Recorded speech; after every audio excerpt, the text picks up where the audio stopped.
Unpack your knives and stay. Yes, stay. Welcome everybody to another episode of the Top Chef RHAPup. I'm Haley Strong. I am back from my sabbatical here on the Top Chef RHAPup. I am not alone. Nor do you just have to listen to my voice and all of our voices. You can watch us on the RHAP YouTube channel. It's a good episode to do that because we have a special fun guest. But before we get there, LaTonya, how was your weeks without us? I started listening to the podcast. I haven't finished it yet. You and Gia and Brendan were fantastic. My favorite part about missing Top Chef podcasts is being able to listen to them after. I'm glad that you're listening to them. I believe that you may be the only one in our audience who... No, that's not true.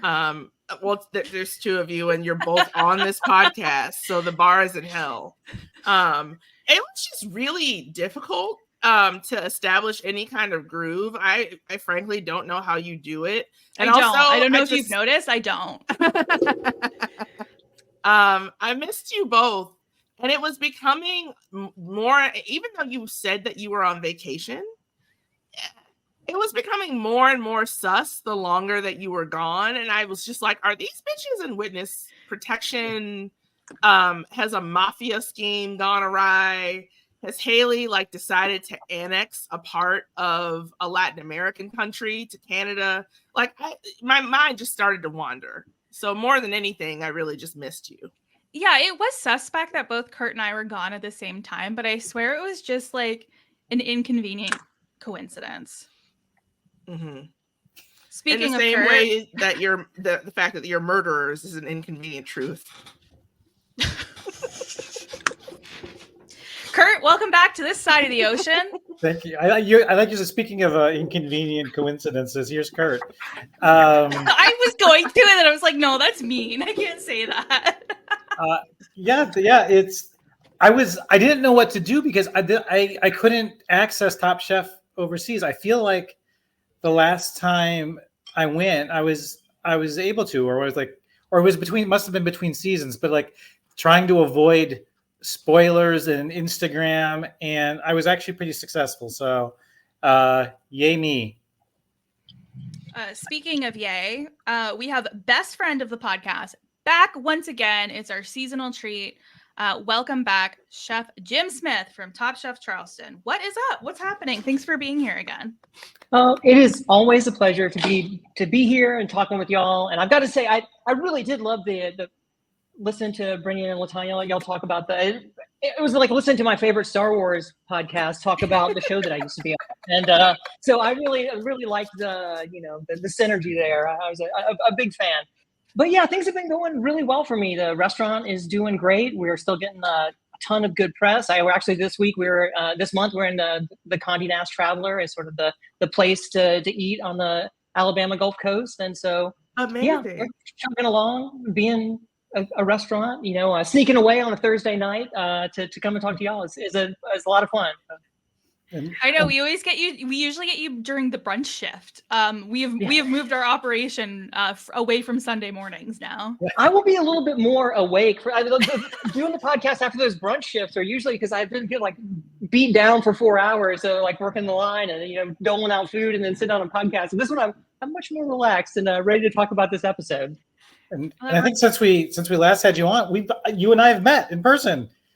Yeah, absolutely. And what a great opportunity to plug the RHAP live events. Freaking loved it. It was so awesome to meet everyone in New Orleans, from Rob to Christian Kubicki, Curt. So many awesome people that I really love to listen to. Mike Bloom, all of the people who I really really enjoy listening to. Survivor, contestants, all of those things it was just an incredible time. Lovely to meet Curt. Wish we'd had more time to hang out together, but it was a great event. And it's sort of people who are listening to this network who love Survivor and sort of everything that happens on RHAP, like me, don't hesitate. Go and get your tickets to the next one. I'm bummed out I won't be able to make that Chicago. I know, I was so bummed. When I heard about the Chicago one, I really was hoping I could make it, but I don't think I can make it happen. So I'm definitely a little heartbroken about that. But so you hate me, is what you're saying? No, absolutely not. Any chance I have to hang out with podcasting, previous debate type, Top Chef fans is always on my list. Always already on my list. And at some point, I'm going to get in trouble for not going and seeing LaTonya. Yeah. Oh, yeah, you are. At some point, though, Jim, we will need to have an updated discussion about college debate, as I no longer do it for a living. Well, So, well, exciting stuff ahead. Well, that's either good or bad. Either way, congratulations, or I'm sorry, or both at the same time. I think maybe in order, but it's a hard thing to get away from. I know I'm still a nerd. Like every once in a while, I will still tune into like the YouTube CETA/NDT final rounds. Yeah, and like yeah. I do. Yeah, I do still kind of tune in every once in a while to see what's going on in the world. It's exciting still. It's like nice to see all of these like young bushy, like bright-eyed, bushy-tailed people doing something they love before the reality of the real world sets in. Exactly. Yeah. So Jim, Top Chef. Jim, how have you been liking this season of Top Chef? Oh, I have been loving this season. This is the first season in a while where I didn't know any of the chef testants beforehand. And so it was really exciting to meet this crop of chefs, and they are really awesome. I'm still just kind of flabbergasted as to why they changed the quickfire rule. Do y'all have any idea? Is it leading to somewhere? Is it gonna, like, I don't want to, I love the Top Chef people, the magical elves and all of those planners are great, but do you think is there something that they have in mind that we're leading up to? Like, is there some special game mechanic that's gonna be affected by this? I genuinely don't know. I can be a little naive about these things because I just like listen to what's told to me. But I wonder if they used Kristen coming in as the new host as an opportunity to just like switch up some things. Like every once in a while, they like to throw a curveball in. Kind of like, sorry to bring it up, like the sudden death quickfires. Like, they bring things in every once in a while just to like mess things up. I will say, I was just gonna say, I will say that people like the high stakes quickfire from the Las Vegas season are the ones that everybody loves, and they still gave safety, but they were giving away $10,000 chips and a car, right? You know what I mean? And so there was, or maybe if they gave away $10,000, there wasn't safety available. Or they could pick. I think there was like an option to pick. You could pick the 10K or the safety. Yeah. I like appreciate that they were doing something different. I don't need to see this again. I like my episodes to be self-contained. I'm dumb, so I don't like to have to try and remember who won immunity or elimination last week to get immunity this week. And sometimes it's a little confusing. I watched the 2 episodes that I missed yesterday, and then obviously yesterday's today. So I've watched a lot of Top Chef in a short amount of time. Yeah. And I just found it odd when Michelle had won immunity from the previous week, but it carried over into the elimination challenge, but it was team challenge. So then Charlie also got immunity. Right. Like I was just like, and there was no quickfire at all. Last week. Like, honestly, I know that we're going to talk about this, but the ending of this quickfire in this episode, where they pan out to the crowd of people just standing there cheering in the square, cheering the chefs on, is so wonderful. And this is why you do not take away my damn quickfires. We have some things that just need to stay the same, like seatbelt laws or changing your underwear are things that should continue in life, and so are quickfires. And it's devastating when they go away, considering everything that we could get out of it. And it feels like format changes just for the sake of format changes when the original format already worked so well. And I know I'd hypothesized, I think in our first podcast, that maybe, or it may have been the second one, because I don't think there was a quickfire in the first episode this season. But I was saying, maybe in future episodes, there'll be some sort of advantage doled out to the quickfire winner, not just cash. So far, 5 episodes in, that hasn't happened. It's always just been cash or no quickfire. Yeah, 5 episodes in, we've only had 3 quickfires, which I also feel like is kind of interesting. and to your point, it's like it's a lot easier as well, goldfish memory, to say, okay, 10 minutes ago this person won the quickfire, so now 20 minutes from now they'll be immune, versus having to not only remember who won last time, but then remember that through the quickfire where that immunity doesn't even come into play. And it's like almost like 2 challenges later that assuming there's a quickfire, that the immunity comes into play. So because we go, what are the stakes? There are no stakes. Is kind of, we joked about that earlier in the season, but so far, no stakes. I would almost rather there be no safety ever, but then every quickfire is a high stakes, or every quickfire you get an advantage in the next challenge, something like that. Right, but yeah. like it would be easier to me, because you have to and they don't do the best job of previously on, or they don't give you the survivor lower third where they're telling you who has all the advantages. Yeah. We need that kind of thing to prevent the goldfish memory of sort of oh yeah, an episode ago somebody won something that makes them safe this time. It's not I don't know. It's just I don't know. I don't know that it's working the way they want to. But I have some faith in that. Maybe they're leading this towards something. Maybe there is some game mechanic that we're just not thinking of. It's possible, but they really are messing with the narrative storytelling structure. And there's no through line anymore. The quick fires, while enjoyable when they happen, are just so disjointed from everything else that happens because of the aforementioned no stakes, that it completely divorces our wanting to root for people to achieve certain goals during the quickfire from the rest of the competition. And it makes the quickfires forgettable in that way. And I think the only advantage that an individual got in the entire series so far is that somebody got to pick the random door first, pair with a chair. Like you get to go first. What's the advantage? You don't know what's behind any of the doors, and then you get to pick the next person to pick a completely random. Anyway, sorry, but that was a previous episode. Oh, I was just going to say that the Last Chance Kitchen, that is one of the time that we have actually seen an advantage. She won the first round, and that got her the extra 5 minutes, which that is a real advantage in that kitchen for sure. Mm-hmm. Although I have a slight pushback on that. That's kind of in the form of a question that I'll get to when we get to LCK. But I enjoyed LCK. Spoiler alert. I can't wait for you to tell me all about it. For the quickfire challenge, we are creating a dish featuring one of Chef. I had it written down too. Chef Carson Gully's sauce recipes. He was a famous chef in Madison. He was the head chef at University of Wisconsin-Madison for over 27 years, and he was one of the first celebrity chefs, not only in that area but just in general. I wanted to hear more about his story, because I loved our lead up to the quickfire, which was go to the market, buy some shit. I'm not telling you what we're doing yet. I love that. So cool. That was sweet. I wish we just were able to dedicate more to Chef Gully for this challenge and not have the distraction of the fun market shop. Because I feel that fun market shop could have stood on its own.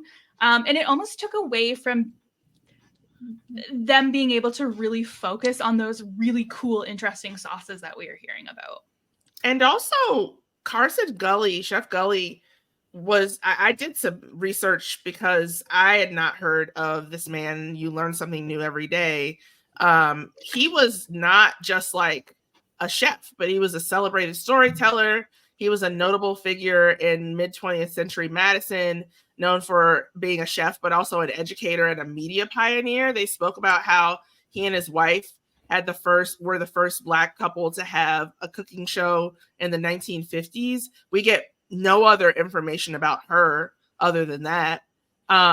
We don't get the fact that he was actively involved in the Wisconsin branch of the NAACP, fought for fair housing, which is something that we just discussed last week with the Frank Lloyd Wright houses and fair housing.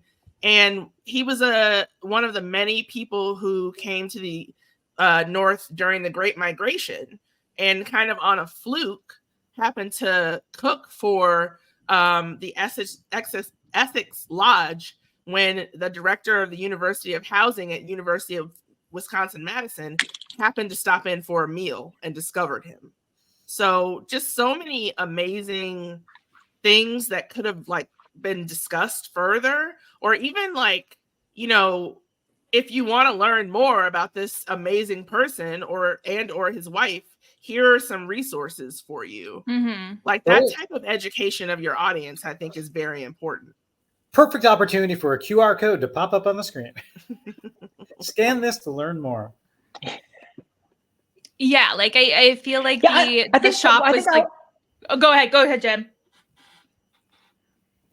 No. I was just going to say that I wish that the Quickfires and the elimination challenges were more related, just sort of in general, because they're so disparate all the time. You have this sort of opportunity, like Carson Gully was so amazing of a person, such a trailblazer. They could for sure do a Quickfire and an elimination challenge for them. And even if it was as simple as going to the university, to the residence halls where he used to cook, even if it was cooking for students like he did, you know, like I think that it would have been a much better way to embrace, you know, because I'm the same way. I didn't know about him, but I thought it was the most amazing thing that there's this chef who was trying to buy a house in Madison for years and just gets turned down because they're Black. And you know what I mean? And so they really took that struggle for fair housing and his, you know, involvement with the NAACP in the area. He was a president of the local NAACP chapter, like really took his personal experience and his celebrity as a chef to really make change in Madison for, I'm sure, tons of people. And it just gets glossed over by sort of like the strategy of Rasica choosing the right kind of ingredients because she doesn't know what the challenge is going to entail, right? And that doesn't have anything to do with sort of the awesome story of this local hero. And, you know, like. I thought for sure there was going to be a tie into the campus in some way, whether, like you said, whether they were going to either as part of the Quickfire or for the elimination. I was hoping for the elimination where they'd have to, like you said, either like, you know, like create a cafeteria food or you know, we've had the tailgate on the college campus before as a previous one, but there's so many opportunities for like, you know, a university tie-in. So I was hoping, but I got to hear what raisin sauce was.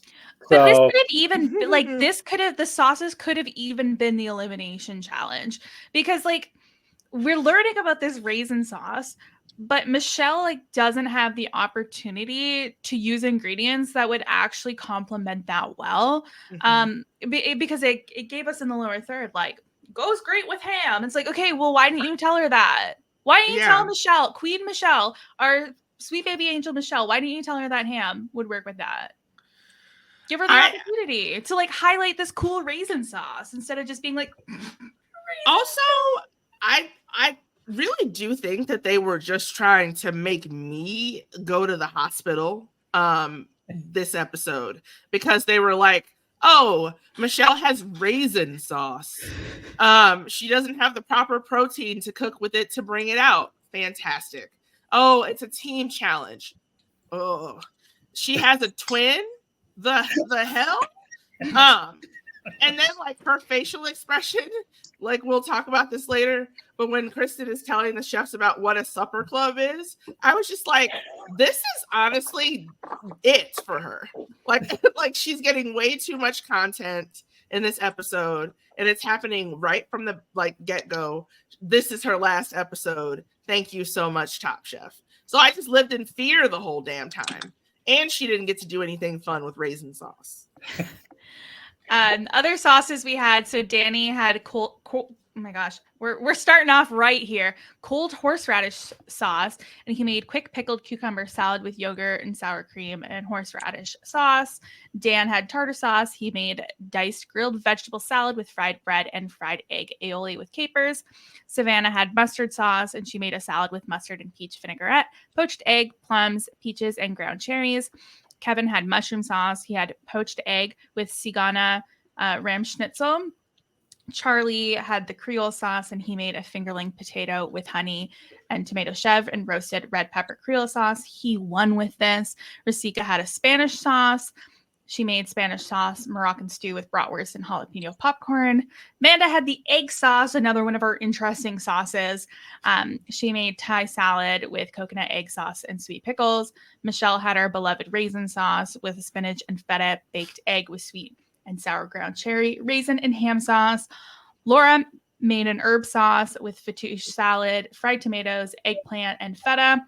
And Manny had the Figaro sauce with farmers market succotash, tomato sauce, rainbow trout, and kimchi. Him and Laura were both in the top, along with Charlie. Kevin, Amanda, and Michelle found themselves in the bottom. Jim, have you ever made any of these sauces? Yeah, actually, most of them are variations. Like when I know they were trying to make these sauces sound crazy or wild, but for the most part, they're not. They are maybe poorly named sauces, or sauces that were named in the 50s, and people call stuff different things now for sure. But horseradish sauce, I mean, every chef has made a horseradish cream sauce, which is what that first one is. Tartar sauce, like regular sauce. The Spanish sauce is a mother sauce. It is basically a tomato-based sauce. Sauce Creole, I make every day in the restaurant, sauce Creole. The Figaro sauce sounded like, he said it sounded like Pomodoro sauce, so another tomato-based sauce, kind of probably more Italian in style. Herb sauce was a little bit vague. I wasn't exactly sure what that one was. Some of these didn't talk. Sort of same with egg sauce. They're a little bit vague about it, but we use sauce grabiche, which is basically like fancy French egg salad all the time. I didn't see. It was kind of hard to tell what that sauce looked like, but I will say that the raisin sauce sounds really weird, but there are tons of sauces that are made with these types of ingredients, like any type of Italian agrodolce, where you're taking and for me, imagine golden raisins and caramelized onions together. Like it's a beautiful kind of like jammy, like an onion jam. It's kind of sweet. And so this raisin sauce doesn't sound good, but if you're talking about like a sauce that's got, like charred onions or caramelized onions and raisins and, probably there's some vinegar in there. And so you're getting kind of like a sweet, savory kind of sauce. Now, her assumption that would go well on eggs is a bad one. Like the eggs, I would not that is like the word. Like her justification for it when she's describing the fattiness of eggs and frittata. This is an example when the chef, they bought the wrong stuff and they had to make something, and then they just couldn't pivot in a way. She couldn't change her mind quick enough to figure out what to make instead of the quiche or frittata that she wanted to make. I really liked, I think you raised a good point. I liked the challenge of shop first, learn what the challenge is later. But I think this was the wrong challenge to do that with. Yeah, there needs to be. Let's do that. Let's not lose that. Let's bring it back again. But let's pair it with the proper quickfire challenge. Yeah, it almost reminded me of, I think, actually, Jim, I do think you were in this quickfire where you guys had to just go in the kitchen and the timer started, Padma wasn't there, didn't say what you guys had to do, and you had to figure out that you were making biscuits. And I like those weird things when that's the focus. This was two different focuses of a quickfire. I think if this challenge would have been go to the farmer's market and buy stuff and then come back and make dessert, that would have gotten all of them, and they would have been forced to be creative, and they would have had to come up with a radish dessert, or they would have had to do something creative, because what Radica has absolutely the right strategy. You don't know what it is, so you need to buy a bunch of random stuff and basics. They probably told them you will have salt and pepper and oil only, which means that you need to find an onion, you need to find some of the basic things you need to cook anything, and also a variety. If you're going in just sort of having one dish in your mind, you're making a mistake. Yeah, now that I'm thinking about it and how we've had a lack of quickfires almost, I wonder if they had one too many ideas and they weren't willing to let any of them go, so they combined two because they thought that would be a good idea, and it just didn't work out that way. Because a lot of them, not a lot, but a couple of them did say that in the way that they had to shop for this challenge, they thought they might have to make two dishes. So they probably had it in their mind that was the case. One thing that I will not abide is I noticed while the judges were tasting Raska's food in the quickfire, there were a couple of the dudes who were like, if she wins another challenge. And I was like, whoa, boys, your jealousy is showing. That is true, but you got to sort of think about I know it was a Franken edit for sure, but if the first part of that thing was, I can't believe she put pre-made popcorn on that dish. If she wins because of that popcorn, I'm going to be mad. Like, I get that, right? But you were right. She's winning a ton, and there's definitely some jealousy going on there. But, it is frustrating, like, if somebody makes an entirely composed dish that they made everything themselves for, and Rosca has, sausage that she bought from somebody else and popcorn right out of the bag that she did nothing to but garnish with it at the end. I think that probably the judges took that into account, right? But I for sure agree with you, LaTonya. They don't normally show stuff like that, especially in modern Top Chef. Back in the day, they used to. And I will tell you right now, one of my very first days with a microphone on me, both Sam Talbot, who I will always love, and also Casey Thompson came to me and said, "Look, don't you say anything. When you go to the bathroom, you put your hand over your microphone. Like if you I love that. If you think they're like, if you were going to talk smack about somebody, like make sure you're not plugged in, make sure your hand's over your mic, don't roll your eyes in front of the camera." Like they were like really like, Top Chef's not bad about it now. They used to be back in the day in those early seasons. They were more about that. But I also feel like that's a Bravo staple. Like getting those little hot mic moments, like those are very popular on the Bravo network. Yeah. But leave Rosca alone. I did like how they were told go up and just grab a recipe card, and Laura's like, do. I know.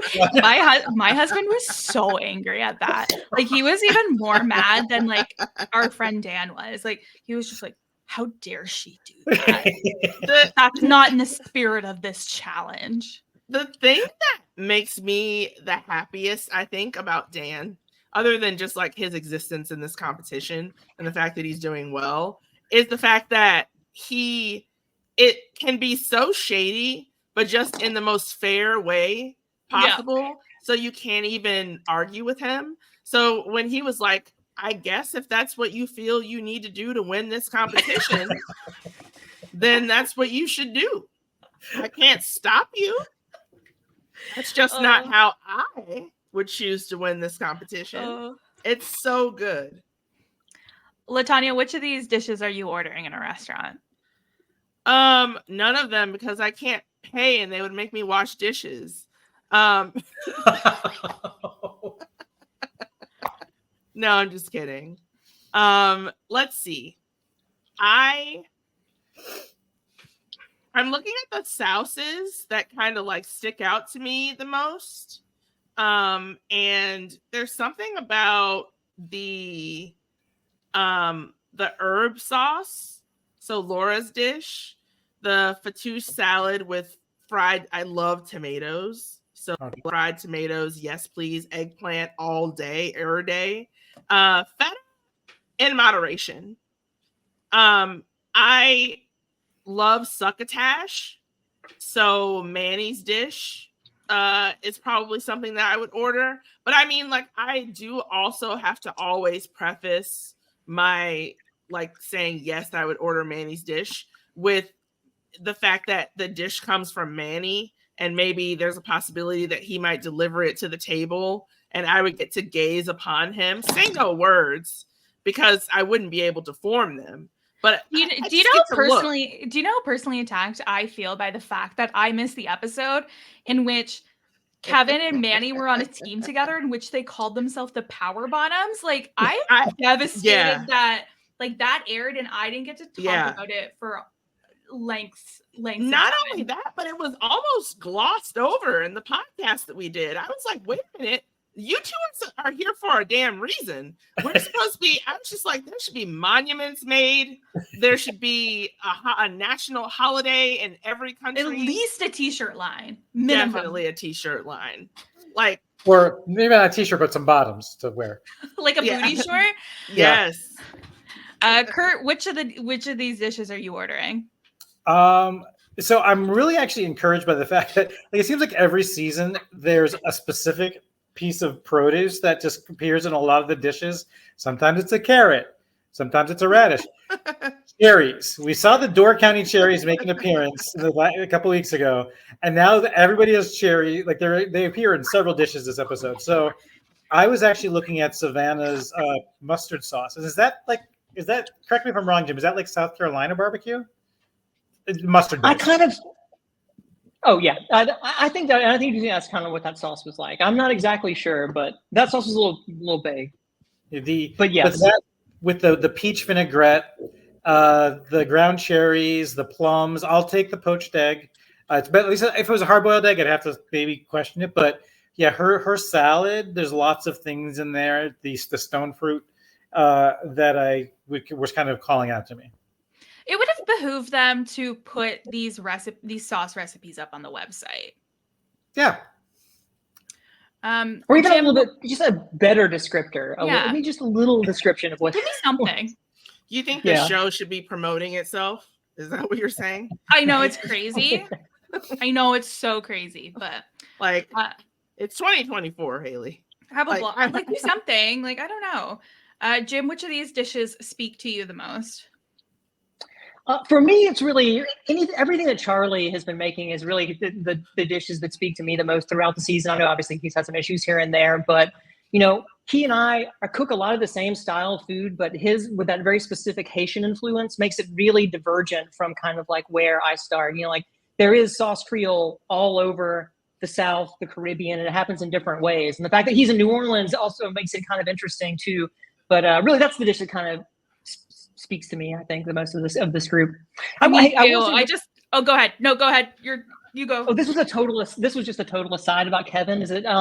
I love this show called Psych, and I'm a huge James Roday fan. The show Psych is James Roday and Dooley Hill are the two main actors, and I cannot look at Kevin without seeing James Roday. Like it is like mind-bogglingly close. And James Roday plays a French race car driver. Is it Talladega Nights, or he for sure plays a Frenchman in something, and I really like Kevin and everything that he's been cooking, but I can't look at Kevin without seeing James Roday, and it's I can see it in a great way. How about you, Haley? Which were you? Yeah, I'm definitely drawn towards Charlie's Creole sauce, especially the way he was like talking about it with such excitement, and especially after the previous episode, Kristen and Buddha came into the room and just to say like, please do you like cook your food, like that's what we want, and for him to have an opportunity to do that obviously very much benefited him. He won this challenge, and it just seems like a perfect little like veg based dish that I was really excited about. I just was most excited about that one. Is it the Quickfire where he said that he got the inspiration from his mother, who was his late mother? I think so. Question mark? I was really happy when he won because of that connection and him being able to talk about that and really talk about the power of food when it comes to like loved ones and relatives, but also the fact that apparently everybody on this show has just gotten married, or are about to get married like immediately after the show is done. So that's a nice little chunk of change. That's like you could buy flowers with that. This is going to go towards the catering. Yeah, it's definitely more than my wedding cost. I'll tell you that for free. And we're talking about American money too for you guys. Oh my gosh, that what I could get with $7,500 US. Oh no, I know. I'm gonna get married in like a J. Crew dressing room just to keep costs down.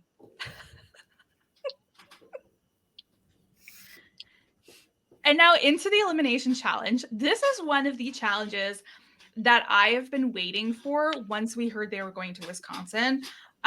Over the summer, I got like deeply obsessed with the idea of a Wisconsin supper club.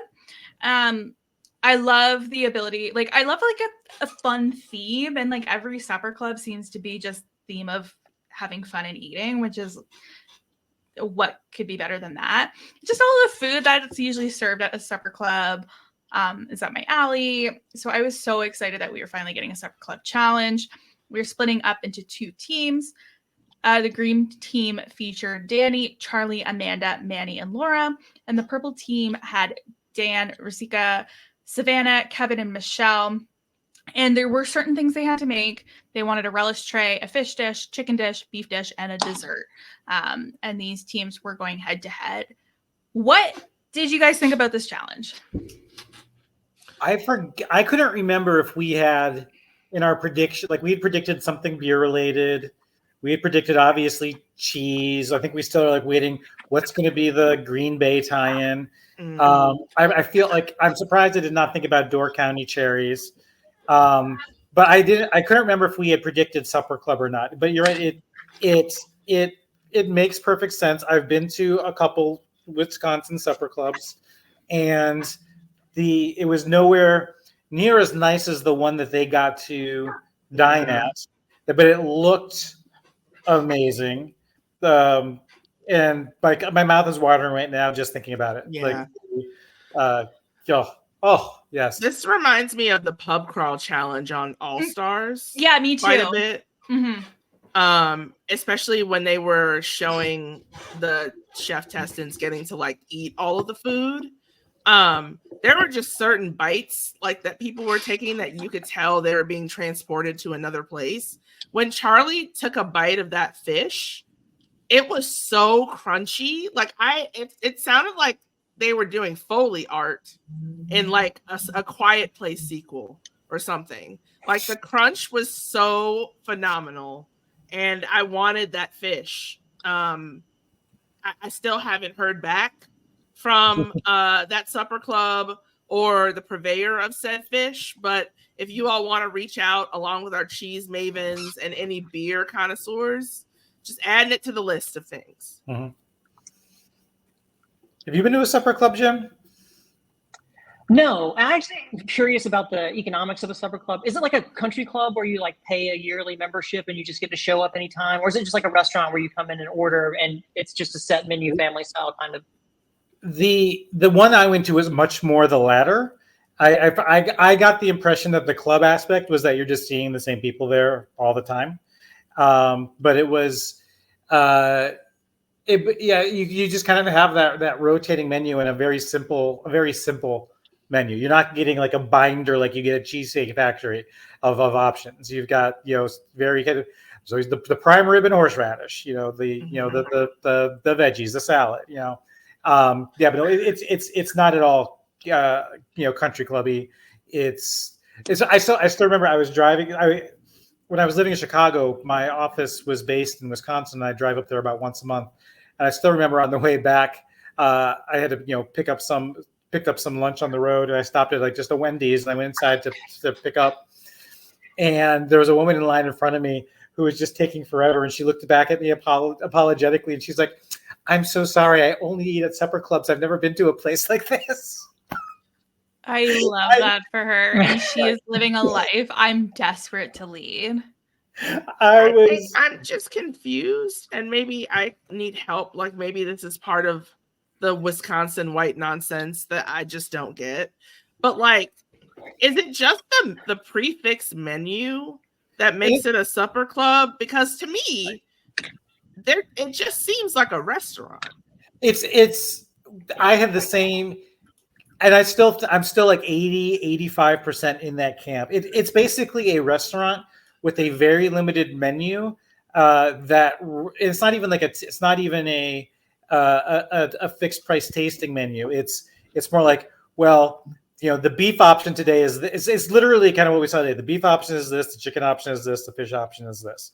And it's by no means it sounds a lot fancier than it actually is. Yeah. I mean, this sounds like dinner at my house. Yes. It's like, yeah, basically, it's like, well, I'm going to have, what kind of sandwich do I want today? There are only 2 options available to you.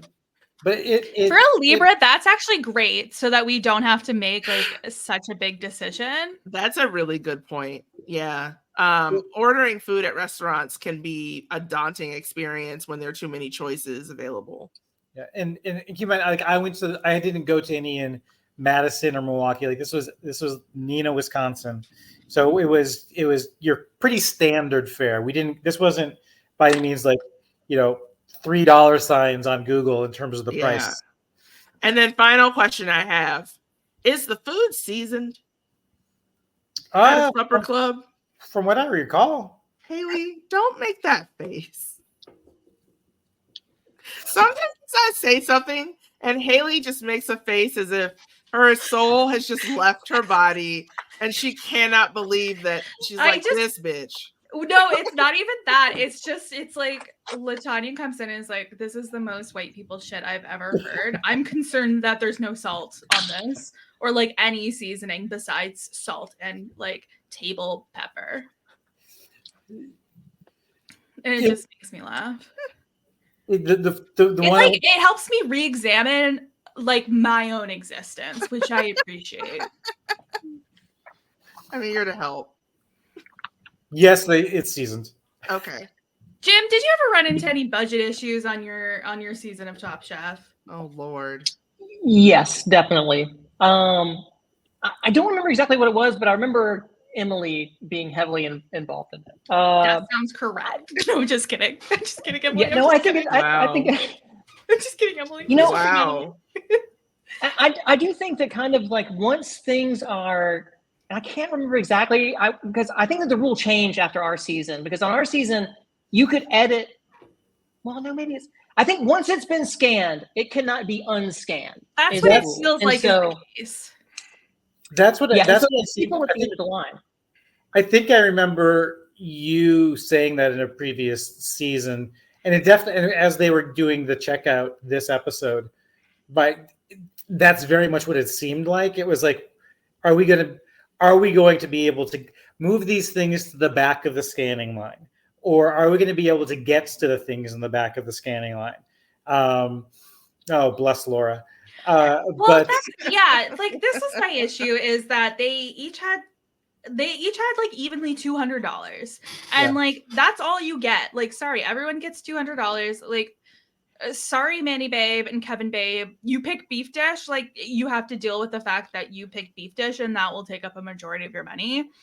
Laura, cut out one of the leches, and we're good.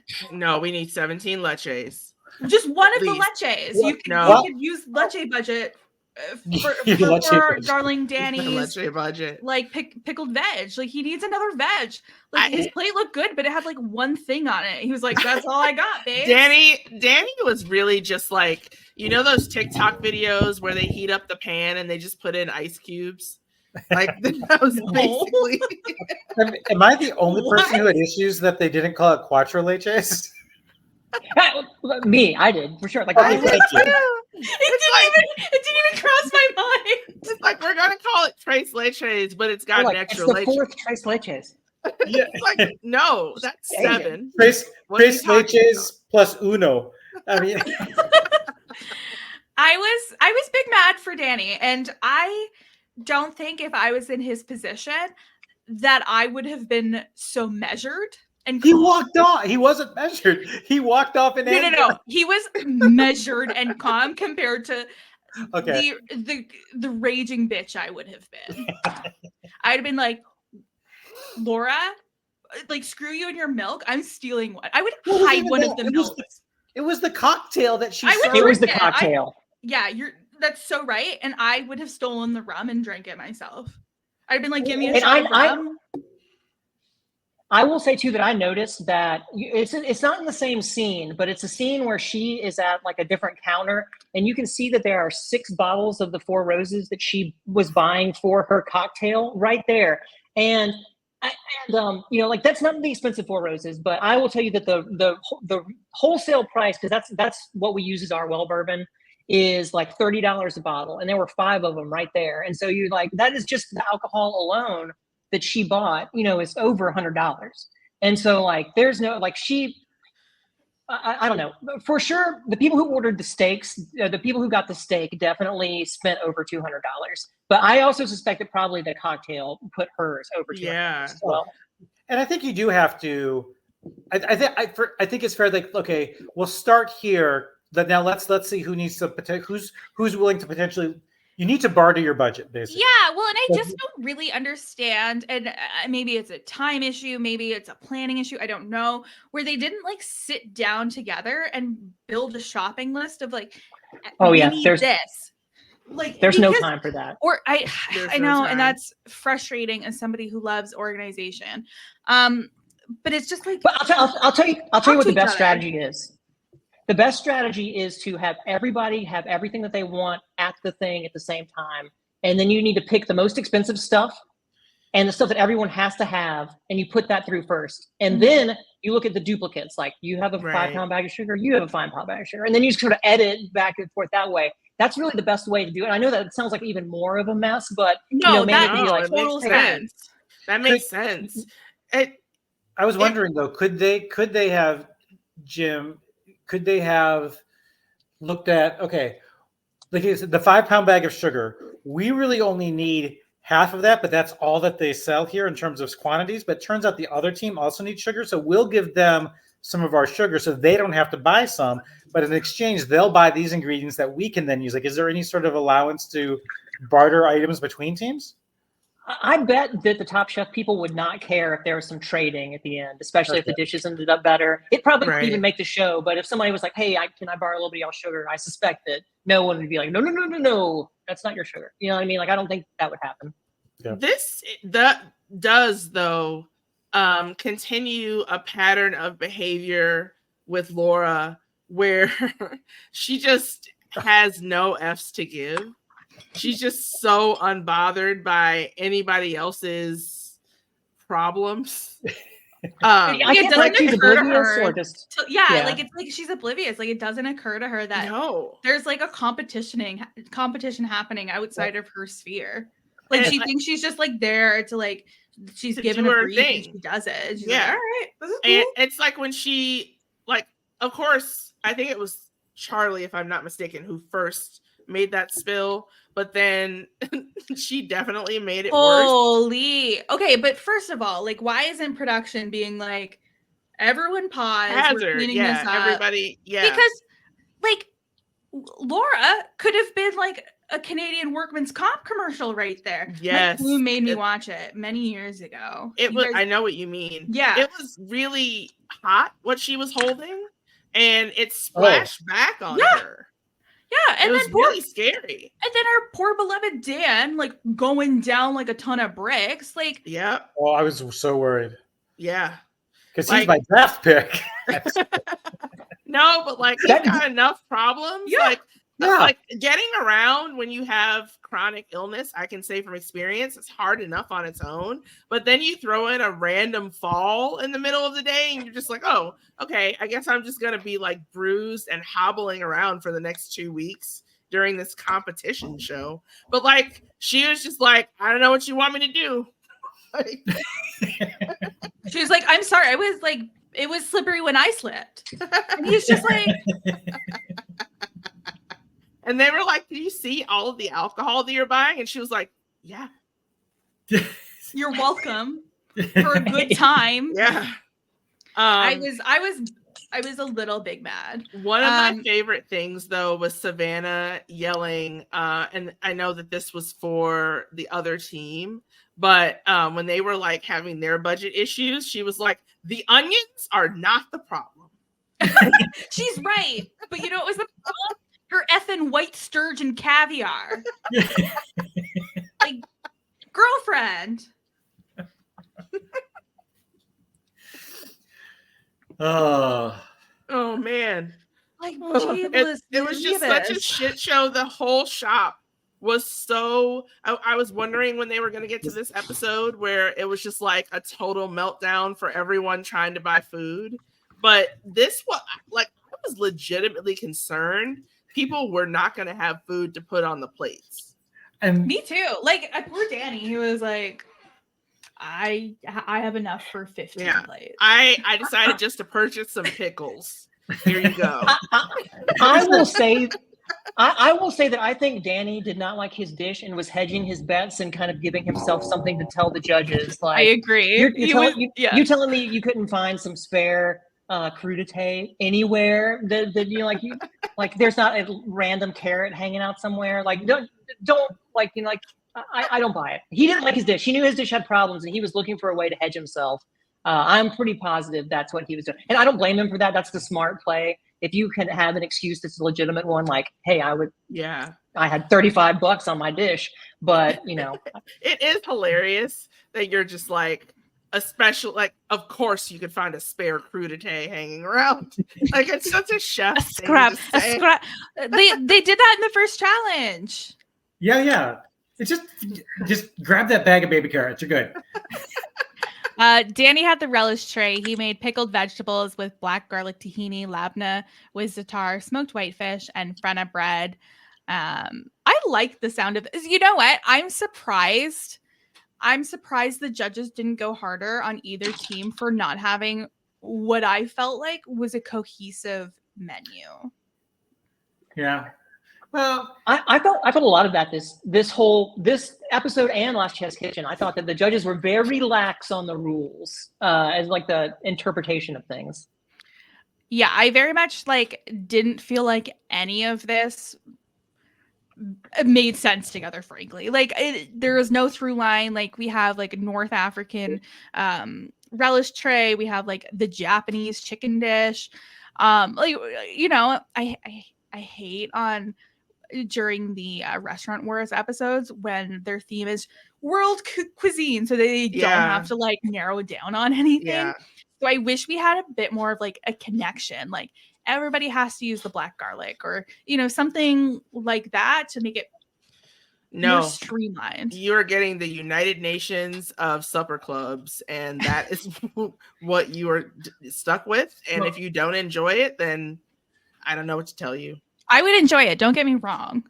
To be fair, at a supper club, you as an individual, you don't typically get the beef dish and the chicken dish and the fish dish, so it's not supposed to be progressive, but you still kind of want them to feel like they came from the same kitchen. I'm not expecting progression here.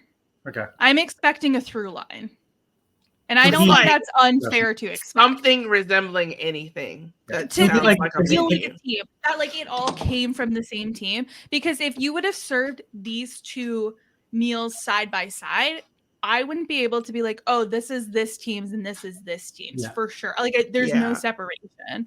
Yeah. It was really only a team challenge in that if you were that they shared the same budget, and that that was it. Charlie had the fish dish, and he made an epis rubbed fried trout with coconut epicauce and preserved lemon pickles. This sounded really delicious. It looked really delicious. I'm truly devastated that Charlie is eliminated here. Once he said, "I've got 35 minutes left. Let me cook my fish," I was like, No. And not to point this out, but in the old regime, he would have been immune because he was Quickfire. Yeah. But let's play this game. If he's immune, who's going home? I think Manny. I was a little bit surprised. I was expecting Manny to go home. I was surprised he didn't, to be honest. What you're saying right now can't be trusted. You're in shock. Pick someone else. Amanda had the chicken dish. She made a hot chicken katsu with Szechuan mala spice, apple miso mustard sauce with red cabbage and sauerkraut relish. This looked fantastic. The judges said that this was their favorite dish out of this group. Amanda was suffering from the tummy rumblies, so she was not able to make it to judging. Got a case of the rumbling tum, as they would say on Succession.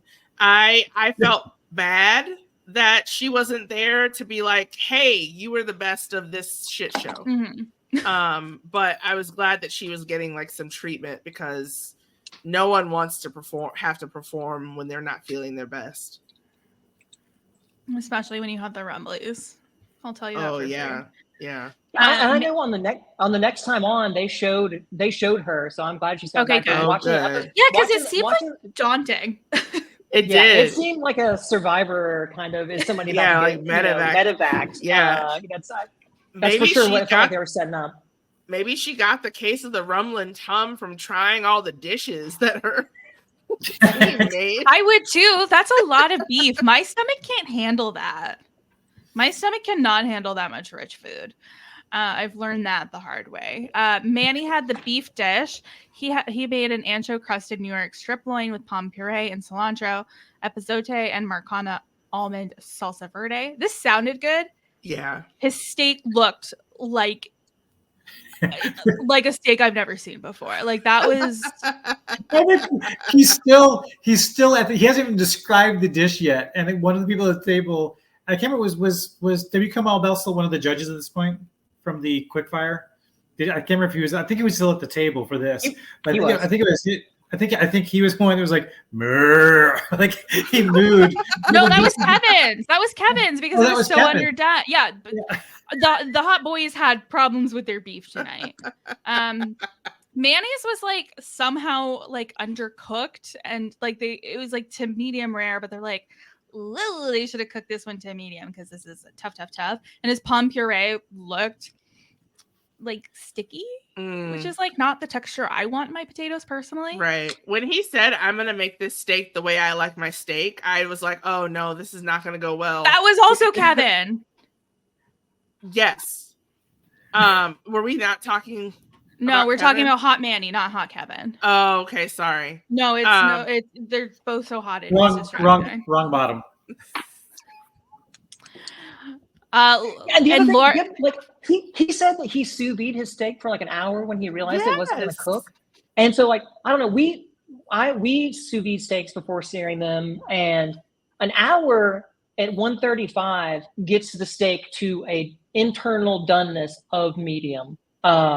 And I mean, at least, I mean, you know, and then when you talk about searing it after that, you're getting, you know, like, I'm not sure how. I mean, obviously it wasn't in for an hour, but even if he put it in the circulator at a higher temperature, like 200 for like 20 minutes, that should really have cooked the steak more. And then I think the steak is a weird thing, like especially when you're talking about like things like A5 Wagyu, things that are extra marbled, you usually need to cook a little bit more to break down and release some of that marbling. But like, I like the doneness of this, but I think that the steak was like, maybe it was like a prime strip, which probably means that you needed a little more time to let that fat work out before searing it. But I don't know. It's really weird to hear them describe a New York strip.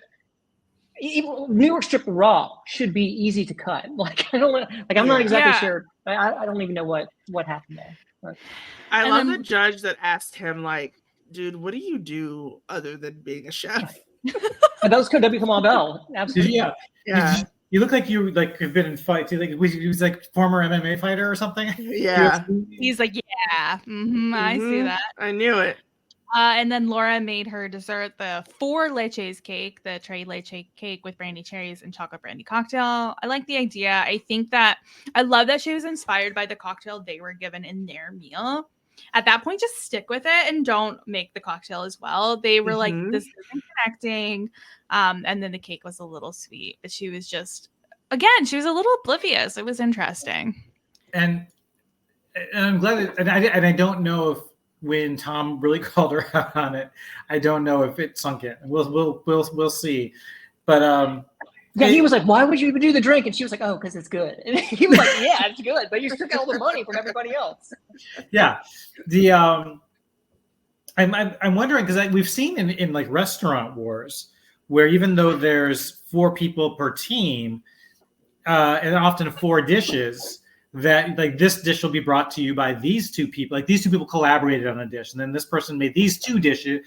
And I wonder if part of the brief for this assignment was that they would each have to be responsible individually for one of those 5 courses of available at a supper. Yeah. They could have had some more collaboration and cross-pollination of ideas than they seem to have had.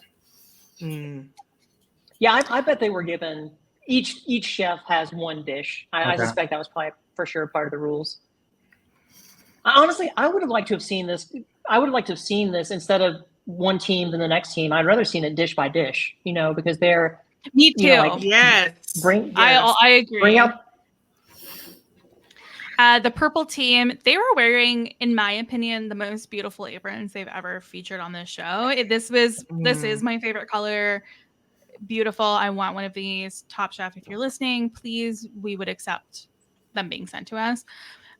Dan was really passionate about having the relish tray. He's from Wisconsin, so that brings a lot of memories to him. I loved hearing his story about it. He made crudités in soil, steak tartare, chicken liver mousse, pickled shallots, and fried seed toast. And he won the challenge with this. And it really just shows, like, hey, if you do what you do, like, it'll get you to the end. Yeah, good for him. Because like a lot of people would like a lesser competitor would completely try to phone in the relish tray and like take it for granted as the quote unquote least important part of the meal itself. But he clearly like took this very seriously and honored the ingredients and knocked it out of the park. And so it was great to see. Yeah, he clearly loves the relish tray. And in my opinion, I think this is like the most fun dish. Like, you have the most opportunity for creativity. And I also just like, I mean, the relish tray is such a cool idea because it is just girl dinner. And I do love a girl dinner. Exactly. Yes. And the mousse, the chicken liver mousse that he was talking about, like, was something like that was a staple from his childhood that people couldn't get enough of. It looked so freaking good. I'm one of those girlies that's a fan of a mousse or, you know, anything that goes on like basically a charcuterie board and is girl dinner, as Haley would say. Relish trays are just like girl dinner. It's girl dinner. Yeah. As a Canadian, Haley, how do you feel about mousse? Open the schools. Rasika made fish. She had the fish dish. She made a semolina fried snapper with pita and jaggery dip and smoked sturgeon herb sauce. I thought this looked incredible. The judges felt that like a couple of the elements were too salty. Yeah. Whatever. Savannah had the chicken dish. She made a chicken tonkatsu with white sturgeon caviar, emulsion, and sweet pickled cabbage. I thought this is like my favorite dish to look at. I loved the, I mean, it would almost like fit in with last week's challenge a little bit, where it was kind of like the high end, low end kind of thing, like family meal, but with the sturgeon, like the caviar. I thought that was really cool. Kevin, hot Kevin, he had the beef dish and he had undercooked beef tenderloin with sherry jus and confit potatoes. Yeah, and this one he was like, I'm gonna cook it how I like it. And you're like, no, you're French. You can't do that here. Yeah, you can't do like, that here. Like, you're gonna walk the cow through a warm room and then serve it. It looked like it was probably cold still. I completely disagree with y'all's interpretation of how that steak looked on TV. To me, that looked like a very solid medium rare. Like, I think that he was correctly. Okay, I should not fight with the chef over this, but it did not look medium rare. It looked closer to rare to me. But I won't fight you on it. So rare that I was like, is the sauce is that sauce or blood? Like what's happening here? Am I having a stroke? Like, I guess that I shouldn't again argue with you, Chef Jim. You've got chef right in your name. But I even rewound it to go back and look at it on the screen, because to me, like Tom did not say anything about the doneness of the steak. I did for sure, and neither. It was really only the kind of locals who were talking about it. But to me, well, first of all, it's tenderloin, which means it has like zero fat, and is the perfect steak for like tartare and sort of various things to eat super rare, which is a smart move. The other thing is that just sort of like, I don't know. It was medium rare. Like on Top Chef, if you were like, I'm going to serve the steak medium, like everybody who's competing with you would like give you total side eye, and like no one. In my mind, he served it correctly. Now, I just couldn't believe. Like seriously, I don't know why I disagree so much with this one, but to me, it looks like. And look, honestly, the chef's mind is you can't uncook a steak. You can always cook a steak more, but you can't cook a steak less.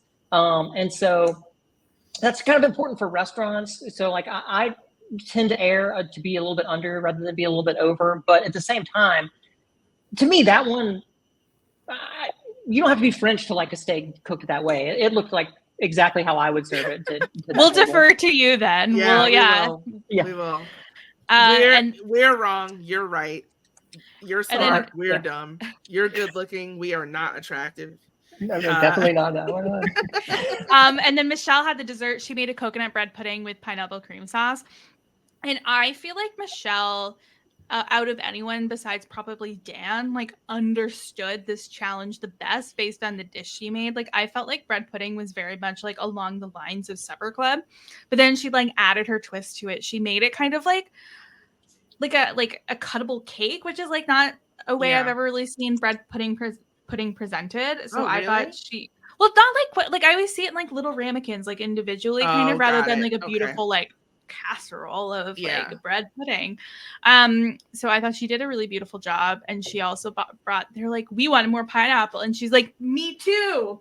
Yeah, me too. Yeah, I was too scared to enjoy any of this because I was like, she's gotten too many good moments. She's a twin. We know that now, and she's making dessert. And she wanted to make a different dish originally, but like decided to be a team player and make dessert. Yeah, that's so fair. That's Mama, so fair. she's gone. And I will say too, the bread pudding in chef world is definitely like phoning it in for dessert. Like I was super worried for her on that too. Like it is like seriously like it's like phoning it in on dessert. Like really, it's not. I would agree with you in any other challenge. Like this, I agree too. Like it stylistically fits. I mean, I would like if I were in her shoe, I would have just straight up made pineapple upside down cake. We serve it in my restaurant. I love it. The original is better. They liked her dish because it was like a pineapple upside down cake. Let me tell you what's better than like a pineapple upside down cake. An pineapple upside down cake. And it's not made with when you're making the cake, you're not using like leftover bread that you didn't make, right? I mean, she bought like. That's part of the reason why it's phoning it in is because in restaurants, like if you have your leftover baguette for the week, you chop it up and throw it in some custard and bake it and call it a dessert, which is really, I mean, it's, I don't know, but you're right. For the Supper Club, I think was smart and worked for her. Dan wins this challenge. We see Charlie go. I'm really sad to see Charlie go here. I feel like he had so much more potential. It makes me a little mad that, not getting immunity for the Quickfire wins, because I thought this was like a really great episode for him being able to showcase what it is he makes, and I would have really loved to see more of that. He backed down from the spice. Yeah. Joe Flam, you did this to us. It's your fault. Oh, damn it, Flam. You struck again. He has $7,500 though for his wedding. Great day at work. But he still has a chance in Last Chance Kitchen, right, Curt? He definitely had a chance at Last Chance Kitchen. Tell me more. If we remember last time, and we don't. Well, we had 2 contestants eliminated last week. I believe that it was from the main competition, Kalina and Alicia. They met Suan in Last Chance Kitchen, and Alicia was eliminated. And so when Charlie walks in the Last Chance Kitchen, he sees 2 people standing there: Kalina, who he knows, and Sue, who he doesn't know. And then he promptly mocks Sue's red pants, the shade. And so Tom does the whole explains like, Charlie's here because X, Y, and Z. It was a supper club challenge. So let's that didn't work. Let's do a breakfast club challenge. And by breakfast club, I mean club sandwich. Oh, I love it. Yeah. So they had to each make a breakfast dish inspired by a club sandwich with at least 5 layers. And this was going to be, I feel like it's typically been, a kind of a 2-part challenge for somebody to get back into the competition. So Kalina made a toasted croissant with bacon, tomato chutney, poached egg, and chipotle hollandaise sauce. Charlie made a sandwich, but he used fried plantains for the bread, grilled skirt steak, pickles, because he wanted to show that he can do spice, avocado, and harissa cream sauce. And then, oh my God, Sue's sandwich. I wanted this. Yep. A breakfast club with pork cutlet, eggs, fried raisin bread, orange marmalade, cheddar, and Mornay sauce. It looked amazing. It looked like a croque monsieur on steroids. It was amazing. And Kalina won, so she was going to automatically advance to round 2. And then good old Tom couldn't pick a winner between Charlie and Sue. So both of them also advanced to round 2. So the only real thing that came out of even having a round 1 was that Kalina was going to have 5 extra minutes in round 2. So in round 2, they had to showcase who they are as a chef. But okay, we've seen that. Okay, it's great. But then Tom holds up a spoon and says it has to be in 1 bite. So they had to basically make a mini small dish. Kalina made grilled venison with miso sweet potato puree, mushrooms, daikon, and pear. Charlie made spaghetti with smoked herring and andouille sausage and egg yolk sauce, not to be confused with egg sauce. And Sue made a Caesar salad, his twist on a Caesar salad with black garlic, fish sauce dressing, fried anchovy, pecorino, and aged balsamic. Here, Charlie tried to kind of audaciously make his own pasta. He said that he was going to never. The one thing he said, if I get on Top Chef, I'm not going to attempt to make my own pasta. And a Quickfire. And this is kind of like those circumstances. But you know what? I'm going to do it. And Tom says he only had one notable complaint about any of the dishes, and that was that the pasta wasn't really done that well. No, you can't make pasta for Tom Colicchio in a Quickfire. No. We know this. We know this. So he was eliminated. He did not advance. Oh, that's sad. And we learned that both Kalina and Sue will be going back into the competition. So we have 2 returnees. You know what? I should have known that would probably be the outcome. I'm excited to see more from Kalina. I feel like she kind of got cut off at the legs. And then Sue, I'm really excited to meet Sue for the first time. Oh yeah, he was great. Yeah, he's chill. I like him. It's like I want to see Sue back in the competition, just to see the react. Every time they've been like, the chef has walked in, they're like, "Who's this guy?" So I kind of want to see the reaction when Sue walks back into the competition. Yeah, I feel like him walking in alongside Kalina will benefit him almost. Like I feel like him going out on his own and being like, "I beat all your friends," and like they'd be like, "Okay, who are you? Leave." Yeah. And I feel like going in with Kalina might temper that for whatever reason. Yeah. And then so I wanted to see him go back in, but then Kalina's on my draft team, so I felt like I wanted to root for her. But they're both going back, so I'm happy. But I'll have to find a picture of Sue's Breakfast Club sandwich to send you Please. Jim, how would you describe it? It was. It was John. I mean, it was huge. It's like a cartoonishly big dish. I like serving dishes like this because you put them in front of people and they're just like gobsmacked at how crazy it looks. My big issue with this is Tom, when he was given the rules, he said, "I expect the club sandwich to have multiple layers and levels, at least 5 levels and layers. And if you made basically an egg Benedict, like it's not a club sandwich if you put 5 ingredients on one piece of bread, right? And it's not like, and Charlie made plantains, like 3 levels of plantains and put stuff in between them to replace the bread. Sue made this incredibly huge sandwich thing. And then that one was just basically an eggs Benedict. I mean, it must have been made really well, but there weren't any. I was like, God, I can't believe Tom, because I was expecting Tom to be like, "Oh, this is not a club sandwich. There's 1 layer. It's not, like a burger has mustard, ketchup, like the meat, the lettuce, tomato, pickles. Yeah. That's 5 layers, but you wouldn't call that a club sandwich because you don't have. Now you could call a Big Mac a club sandwich. I was going to ask, is it Big Mac a club sandwich? See, my quarter pounder with cheese. It's bun, it's burger, it's cheese. Yeah, it's ketchup, not a club sandwich. You need that popcorn. extra. You need like a middle carb to make it a club sandwich. Yeah. And I wanted to like yell at Tom because he said, "You didn't even need that pork cutlet in the sandwich. Like it acted as like a middle layer." I'm like, "No, you did. You needed that pork cutlet in the sandwich to fulfill the freaking like instructions that you outlined."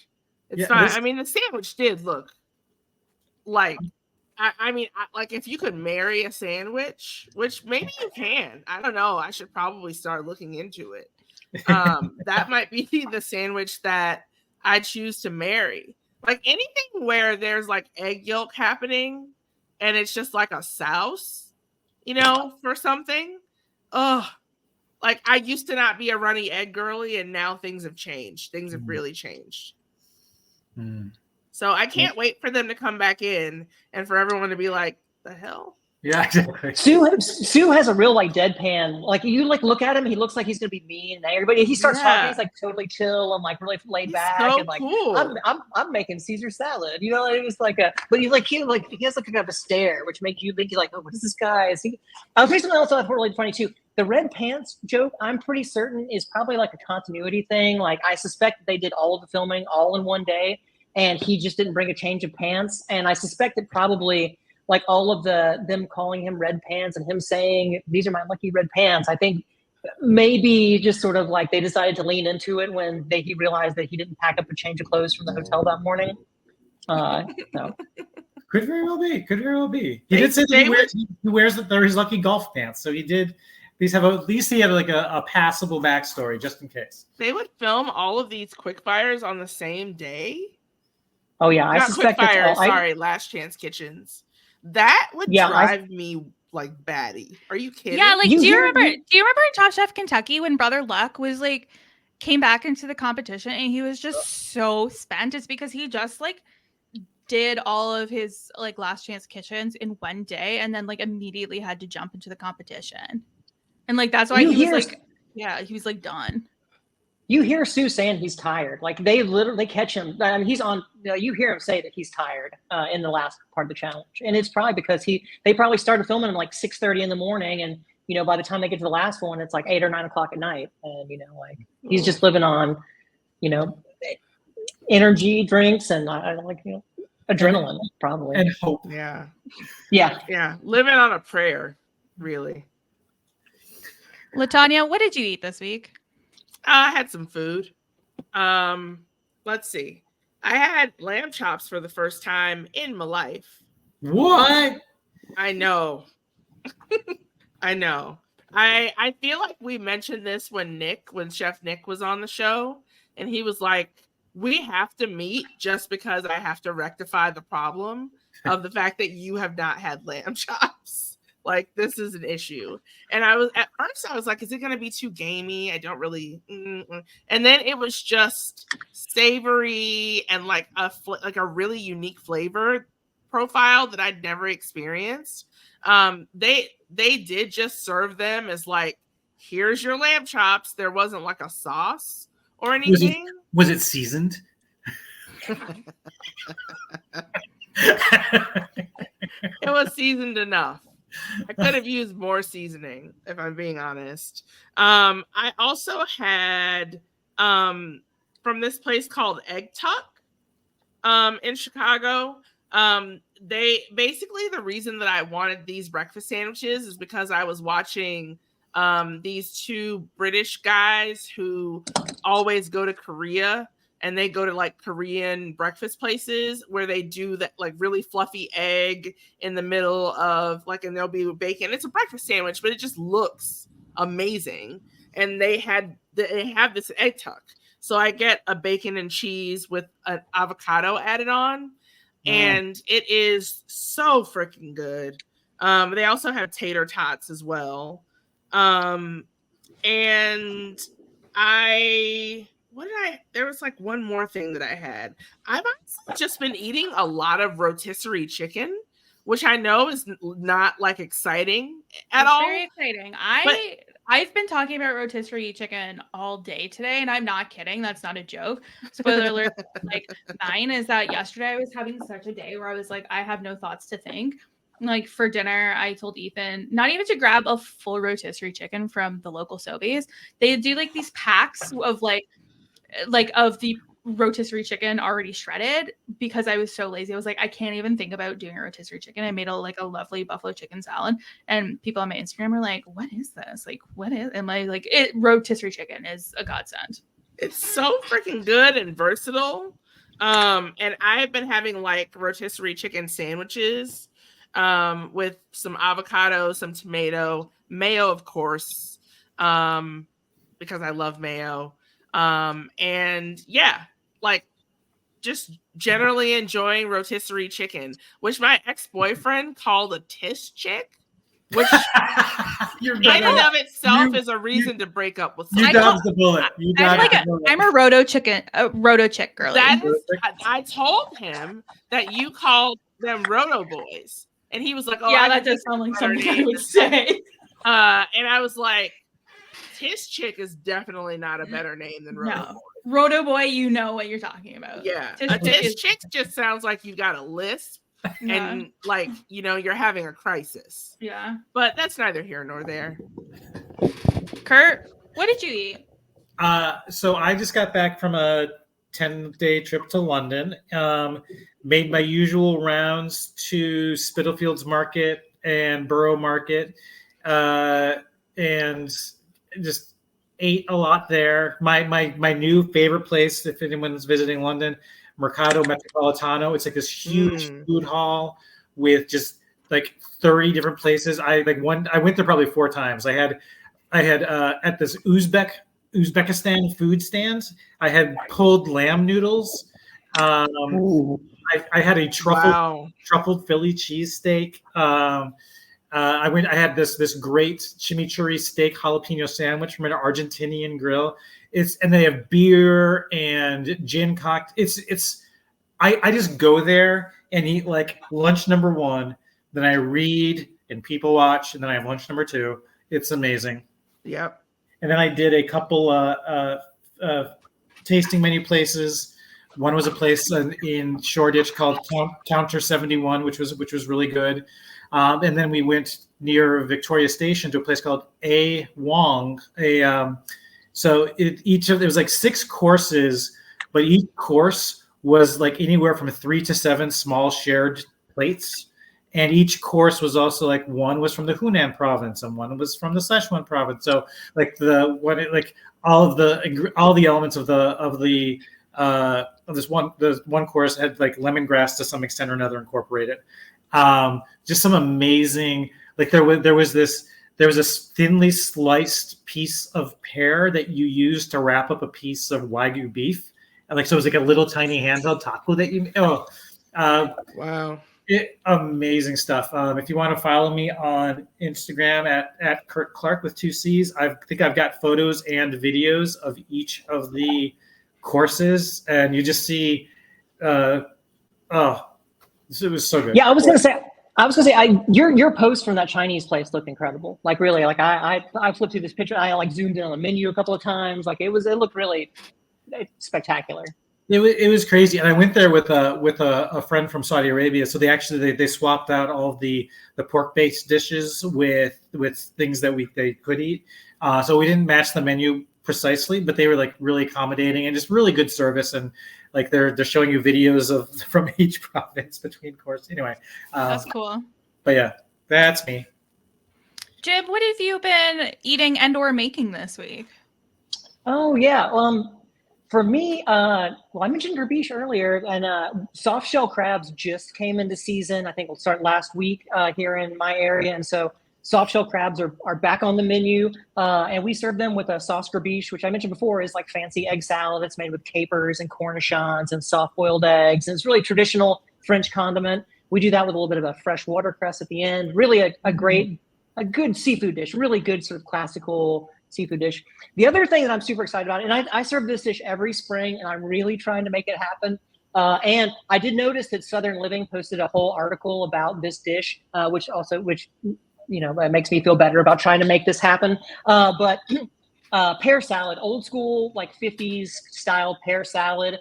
We do an elevated version of, we sous vide Anjou pears and a mixture of alcoholic cider, local non-alcoholic cider, a little bit of vinegar, star anise, a little bit of cinnamon. We sous vide those for about an hour. Then we take them out and we top them with a homemade sweet mayonnaise, shredded cheddar cheese, curried pecans, and Luxardo cherries. And so it's basically sort of like that famous old school pear salad that everyone's grandma used to make, but really sort of a nice version of that. And that is really a lot of what we do in the restaurant is dishes kind of like that. And so, yeah, those two things I'm super excited about on our menu right now. Yeah, your Instagram lately has been on fire, and I've been like dying for everything you've been posting. Well, thank you. I will say that, yeah, I mean, I know every time I say I'm better at social media, but I will say that I have have really picked it up. You have been doing great lately. Well, thank you. And I've moved to a place where I have a kitchen where I can film in, and so I do think that I'm going to start doing some filming in the kitchen. And I haven't quite decided what the concept will be, but I will for sure start having I think a YouTube channel, and definitely there'll be links on my socials and all that kind of stuff for them. But yeah, I'm excited about all of that kind of stuff. Awesome. And I really want to be doing some more TV. I think since the last time we talked, I was on Diners, Drive-Ins, and Dives. I don't know if y'all saw that. What? No, I didn't. I love that. You know what? I was going to ask you at the beginning of of our podcast when you were going to get the call for The Traitors season 3. I have already volunteered. The people who do the casting have my name. My problem is that I for sure am not famous enough. Maybe Bergie probably has more followers than I do on social media. But yeah, my name is on a list. All I can do is keep my fingers crossed. Look, I have a really good pitch. I have a serious pitch. I was like, I know all of those reality TV show people, and I am technically a Bravo person. So I am I am like a person in the middle there. There's no way they'll pick me. My name is on a list though. Like at least the casting people. The casting people from Bravo and Top Chef sent my stuff to the casting people for them, and so that's really all I can do. Except for Universe, get Jim on The Traitors. Put it out there. Oh my gosh, I would become the most. Well, I'm already, but I would become the most insufferable person that you have ever met. I'd be like, my friend Jim is on The Traitors, everybody. That would become my entire personality. I would get shirts. I would get headbands somehow. Just please make it happen. And Jim, I guarantee you are better known in all American households and British households more than the Speaker of the House guy. Oh yeah. Yeah. With alleged asthma. Yeah, and you won't give like soliloquies into the middle distance for some reason. But I seriously I thank you for saying that. And honestly, seriously, when the Top Chef people asked me, when the Magical Elves casting asked me, hey, who's your recommendation for who you'd like to see on the show this year? I said, of course, always me. I gave them a couple of other recommendations, and then the very next thing out of my mouth was, please, can you tell me who cast for The Traitors and give them my name? And I let me give them a sizzle reel. Seriously, I'm trying. I'm not famous enough though. Seriously, those people are real famous. I'm like C-list food celebrity. Not even we'll get you there. We'll get you famous. We'll get Kanye to help you out because he's notorious for making bitches famous. There would be nothing more awesome to walk into a sequestered game and see Rob and Christian Kubicki and all of those people who I know and love for years and sort of be in a game with those people. That would be so much fun, so much fun. So yeah, and actually I am still deeply involved in watching The Traitors. I had been saving season 2 of Australia till this week. I just started it. And I gotta say, I've been loving listening to Annabelle on the Traitors podcast, but it is so awesome to put a face with that name and to watch that season play out. It's so crazy to me. New Zealand, a low budget version of the show is awesome. They're all so good. I'm almost ready to start watching the international, the non-English speaking ones. I'm in it. I'm invested. Obviously, Survivor is so crazy good this season too. I can't even believe. I can't. It's so good. There's. I'm with you, Curt. There's a list of movies that have been in my DVR, and I just can't stop watching all these. The reality TV is so good right now. It's all, and I just, Top Chef. I like you guys. I had marathoned all of these this week. And it is so good too. Like this season is so good. Really, like I'm enjoying all of reality TV right now. We are Jim, spoiled. Jim, if people want to slide into your DMs to talk about your reality yeah. TV opinions, where can they find you on the socials and also I'm very easy, everywhere? very easy to find on all the socials at Chef Jim Smith.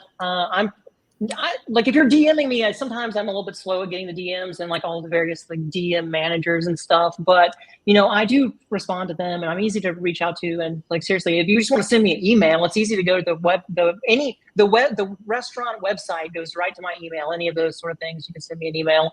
But yeah, please follow me. I'm on all the platforms. I still don't do TikTok, but I think I will start to do TikTok soon. You know, I don't know if I'm about to launch my Lemonade channel. I don't know if y'all are familiar with that one, but Lemonade is also a good one. And actually Sheldon is the one who turned me on to Lemonade. And so, yeah, like, please follow me on social media. If you would like to see me on the Traders, I probably need to have about 1 million more followers. Please follow Jim. He needs to be on the Traders. Yes. Please follow me. So, but yeah, look, it's always a pleasure to be on. I'm trying to do more TV. Go watch that Diners, Drive-Ins, and Dives. Yes, it's the I'm going current to. season. You can see inside my kitchen. Like you can see me hanging out with Guy. Like it's a lot of fun stuff going on. I'm like a Guy Fieri super fan, so like I'm beyond thrilled to try and find this episode.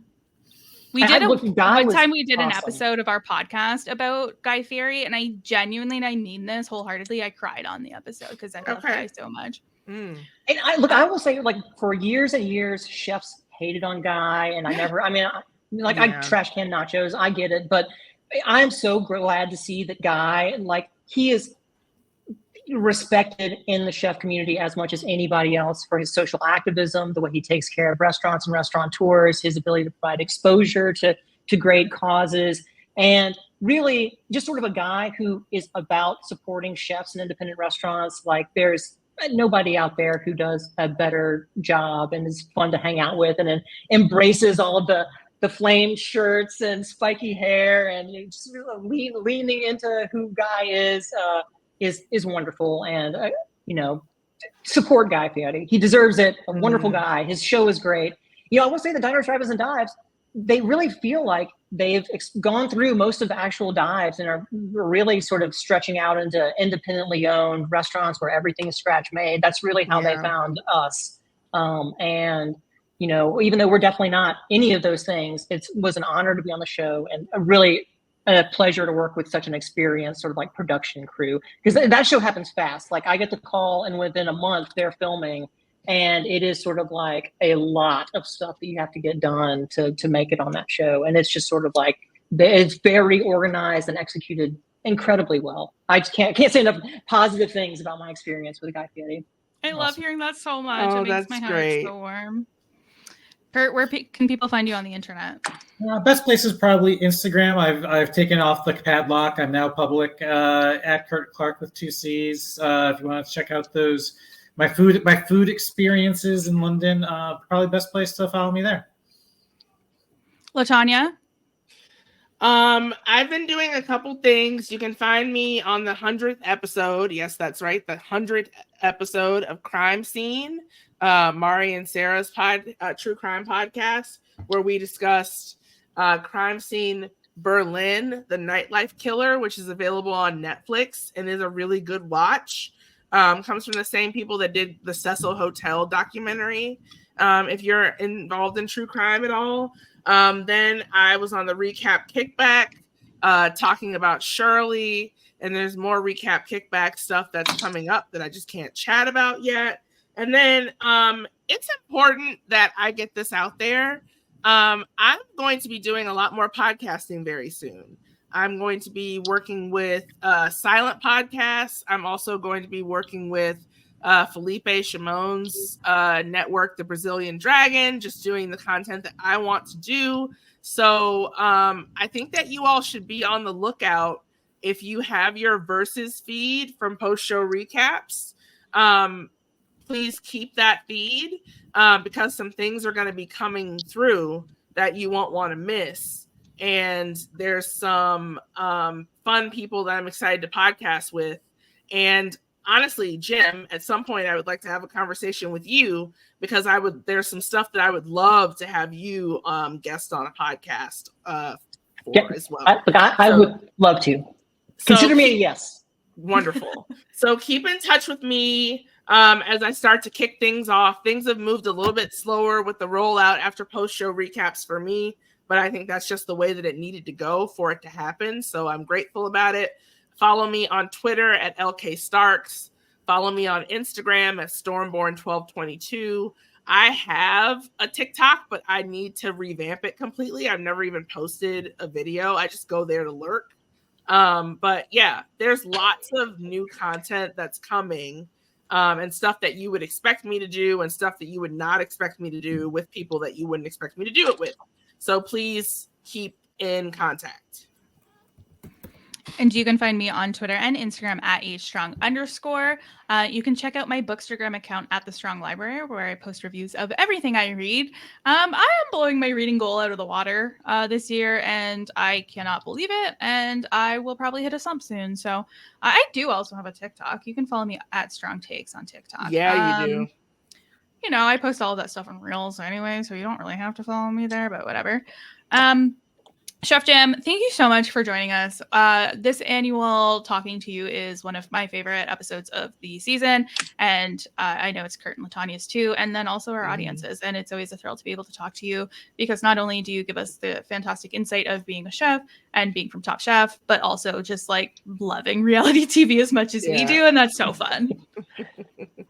Well, it's always a pleasure. And really, like, I know that everything that happens on RHAP, I'm a fan of, and and this is a big part of it. And just anytime that I can be on with y'all, it's always a pleasure. And I love talking about food, and I love talking about reality shows, and I love talking about Top Chef. And so thank you for having me.